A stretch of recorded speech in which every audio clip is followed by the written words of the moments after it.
My first time I went to Israel, it was quite surreal when I walked into the hospital environment there. And I felt I needed anybody and everybody to see that experience. Everyone says, oh, Israel's all full of politics. Well, once you walk into a hospital, there is no politics. It's as if the politics have left. You see Jewish children and Arab children sitting beside each other, playing, laughing as if, there's no question in the world. And it just blew me away. And I think I needed everybody to see that. I don't think anybody knew what to expect except for myself. But when we got into the hospitals, everybody walked out going, that was the most amazing part of the trip. What we saw was just magic. Pure, amazing, simple beauty. The care, the compassion for all walk of life. Outside of that, I decided, well, if I'm going to do the hospitals and have everybody in awe, then I want them to see the country and see it in the beauty that Israel does have to offer. And that is the multicultural and the history of Israel. We went to some beautiful sites, obviously. We had people of all different faiths, so we managed to go to quite a few churches. We went to see a lot of synagogues. We went to the Jewish, to the Wall, the Kotel. We were honored by Aisha Torah and treated to a tour there, and I know that totally humbled everybody. The other thing is, I wanted to show people stereotypes and break down the stereotypes.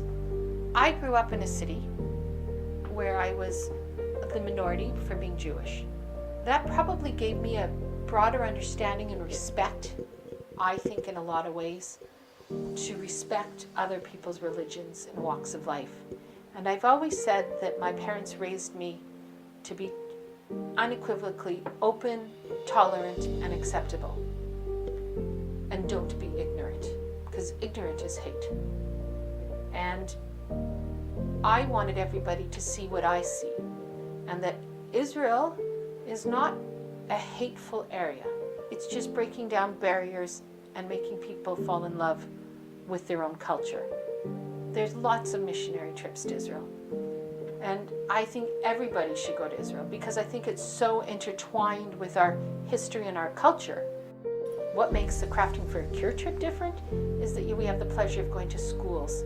One of the schools that we go to is called the Megiddo School. That's one of our donor sponsors is called Larry and Tova Vicker. And they built a huge theater and all these classrooms. Why? So they can specialize to help kids.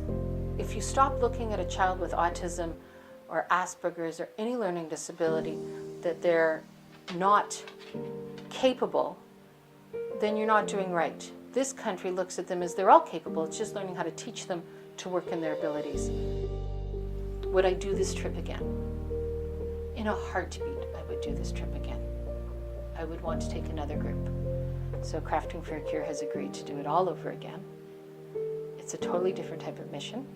It's one of emotion, love, compassion, breaking down barriers, learning to accept each other, and you get to see something that's truly amazing. So I'd welcome you all to come, but we are in the midst of planning our next trip, and I hope you can join us.